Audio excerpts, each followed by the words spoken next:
Hey everybody, it's Chaka Conroy! Welcome back to more Pokemon Platinum! Last time, we fought against Mesprit near Jubilife City! There is not a rhyme to be found in there anywhere in the vein of the last intro, so I'm just gonna skip straight to the part where I ask, what the heck are we doing in Salacion Town? There is something around here that I could have gotten a lot earlier that just simply slipped my mind because I haven't really been doing anything with breeding. There is this guy inside of the daycare, and he's like, I got a hold of something useful. It's the latest Poké Chat from the Poké Company. It is so much the latest app that they haven't even invented it yet. Seriously, just go and talk to the guy around there, and he won't even give it to you. We get the Daycare Checker. This allows us to spy on our Pokemon while they're, breeding.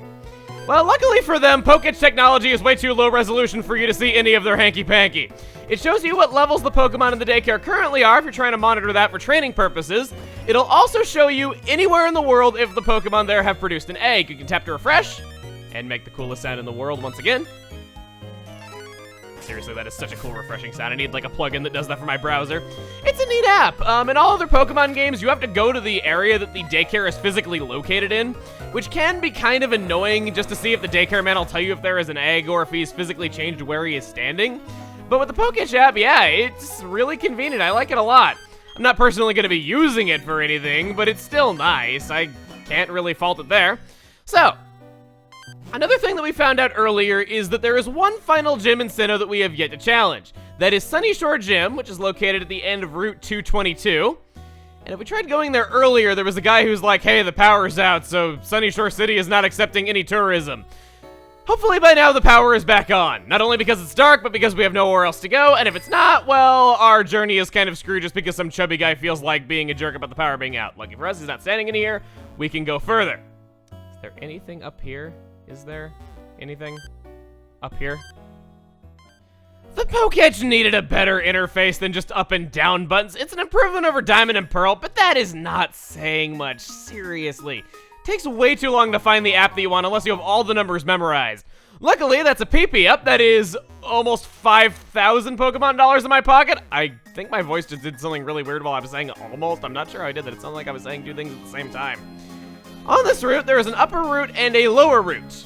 Or I guess an upper path and a lower path, so I'm not sounding like I'm speaking redundantly.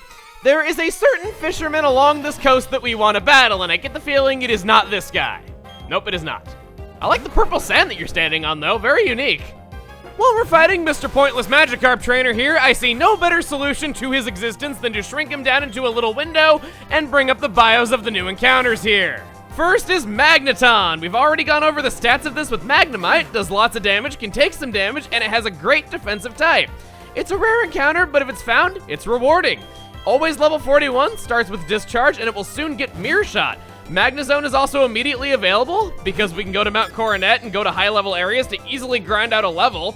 Though I will warn you, Electric and Steel-type moves are not going to be super helpful for the remainder of our adventure. Also, while Discharge is decent, if you want Thunderbolt, you're using a TM. Feels like I say that a lot. Second is Electabuzz. Definitely something worth considering if there's still room on your team for it. It's far more common than Magneton, and it also starts with Discharge at the levels encountered, but unlike Magneton, it does get Thunderbolt in a few more levels. We already have the Electrizer, meaning that we can immediately evolve it, and if you're willing to use TMs, Electabuzz and Electivire are well known for having many different types of moves, making up for the fact that Electric-type moves aren't going to be the most useful from here on out in our main journey.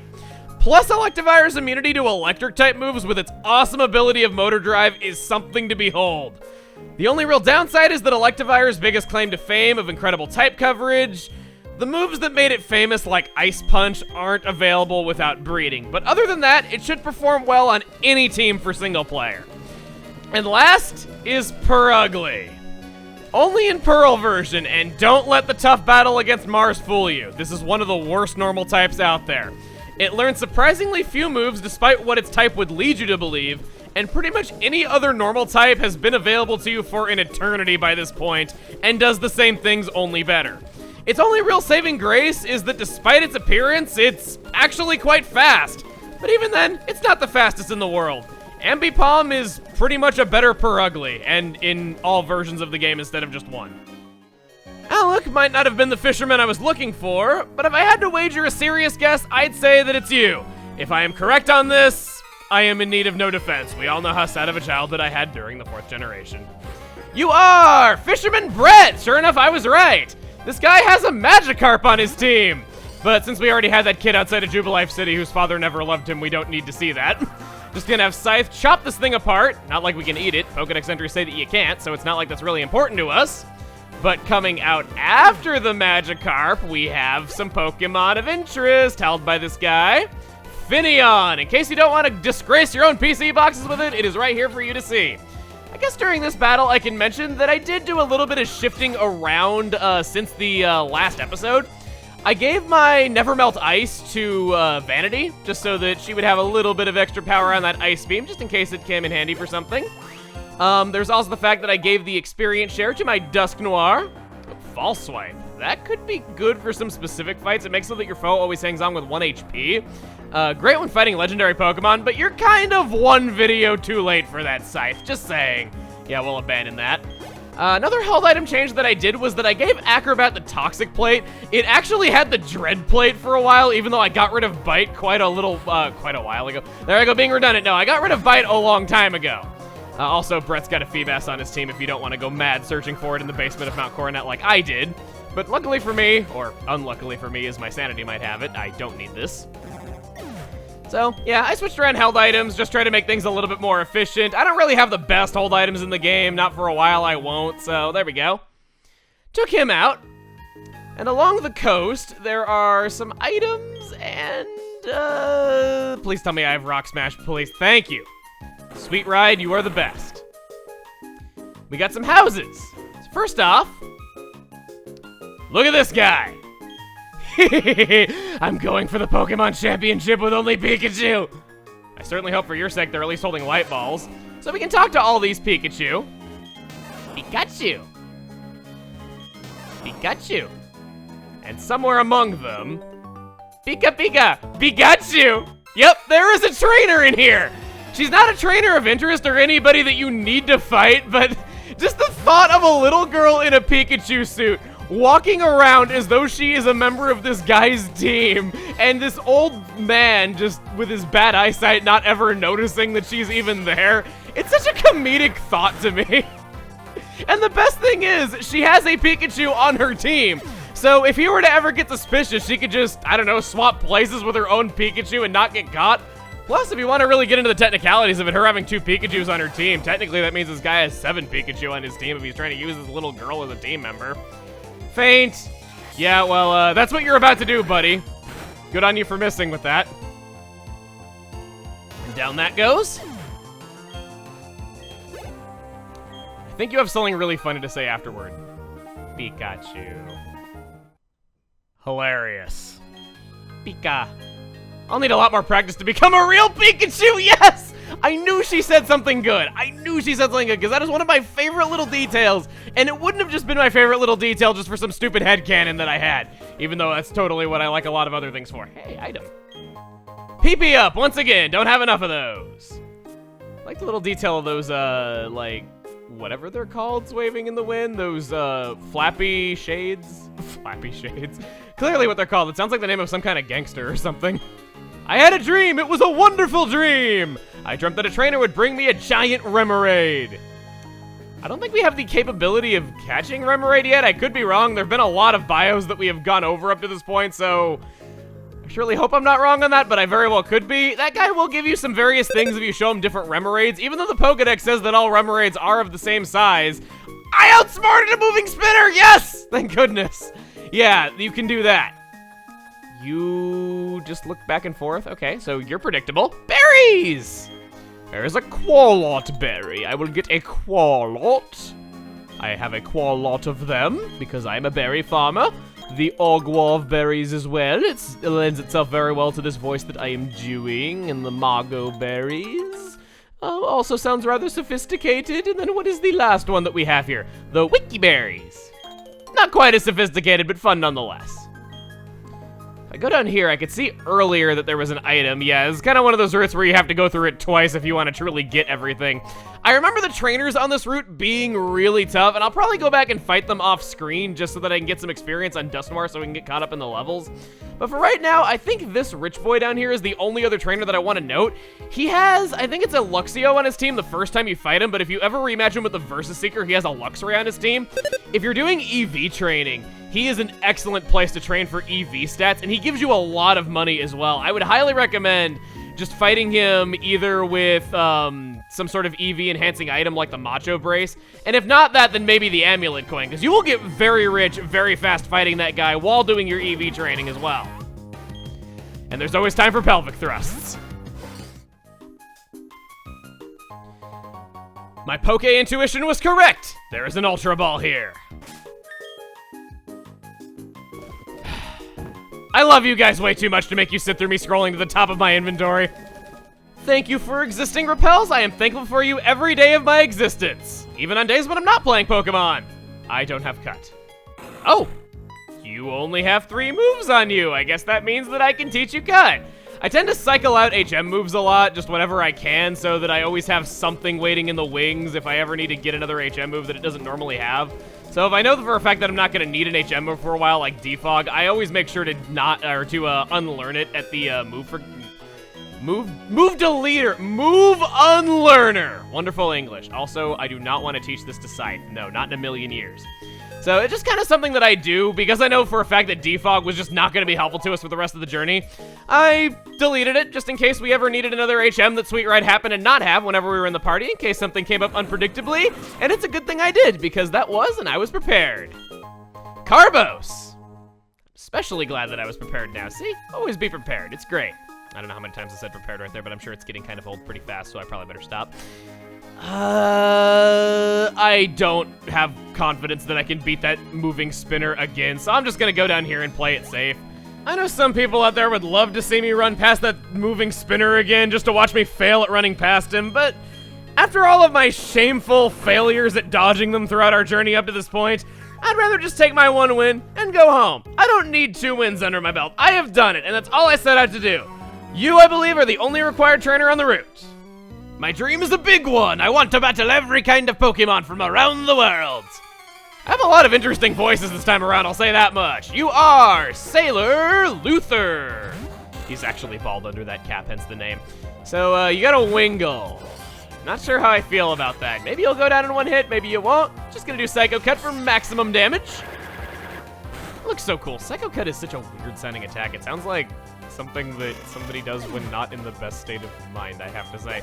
I remember that always just being something that was pointed out back when I was first playing this game among my friends. We always said that Psycho Cut was kind of a disturbing sounding move. I think I've mentioned this earlier, but just seeing it again right now, it for some reason jogged my memory on it. Maybe we were fighting this trainer when we mentioned it? I'm not sure. Gastrodon, you can luckily go down.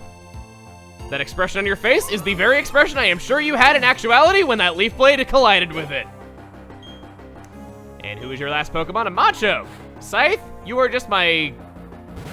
not utility. Sweeper? God, I can't remember simple terms today. Can't talk for some reason.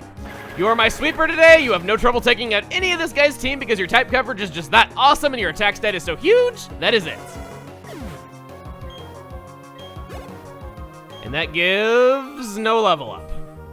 I lost, but I'm 1 step closer to realizing my dream. What was his dream again? Can you remind me? Whatever ends, oh. Never lose sight of your dream. Well, at least he didn't say to not lose sight of his dream, otherwise I'd really be in trouble. Can't get to there unless I use Surf, okay. Guess we're heading back once again. Or, alternatively, I can use Rock Smash and shave off 12 frames from what that would normally take. I'm not actually sure what the statistic is, but I would assume that Rock Smash is faster. You have an item for me? I shouldn't get too mad. 2 spaces without an encounter when a repel wears off is 100% better than I usually do. So no, this is a good day. Not even going to complain about that. Full restore right there. Piling on those helpful items just before some tough battles. And the item ball is actually a Voltorb. Couldn't you tell by me encountering something promptly when walking up to it? Dusknoir grew to level 40 off of that not Voltorb so that we can get a Quick Ball. Very thankful. I have ran through pretty much all of the good... I don't want to use a Repel! It was a tiny little area that I'm thinking, hey, I can get through that and probably only get like one encounter along the way. Why is it in DS Pokemon games in particular, the encounter rate is so high? It's not even just 4th generation. Any DS main Pokemon game is right with encounters. It's nuts. Just why? Did I even get the item that I went there to get? Please tell me there's nothing. I'll be right back. I'll spare you guys. Drumroll, please. A big mushroom is what all my headache was for. We can be on our merry way and never speak of this horrid place that brought out the worst in me ever again. Sunny Shore's gym leader Volkner's been bored lately, I hear. We need tough challengers to visit so he doesn't get bored. People get up to no good if they have too much time on their hands. Considering that your city cut off all tourism just because the power was out for a few days, I can... Wait, what? What did he say? I had to describe Sunny Shore Gym in a word that'd be shockingly electric. Whoops, that's 2 words. I thought it was a bad pun. I guess it kind of was, but it wasn't like... It wasn't a horrible pun, and therefore it was not a good pun in my books. Yo, fella trainer! Your Pokemon are secure inside the Pokeballs, but there's no masking that aura of serious toughness. Oops, sorry, I should introduce myself. The name's Flint. I'm one of the Pokemon League's Elite Four. I just had this idea, maybe you could pull it off. It's about this town's gym leader. He's really lost his enthusiasm lately because there have been so few good challengers worth his time. He's been so bored he spends all his time renovating the gym. And then the blackout happened. That sure didn't help lift his mood. You know where I'm going with this, don't you? I need you to give him a battle that's so hot, it'll reignite his passion for battling. I'm counting on you, hotshot. I'm willing to bet that Flint was sent here to deal with the gym leader himself, especially if he is a member of the Elite Four, and gym badges are kind of the foundation of their entire organization.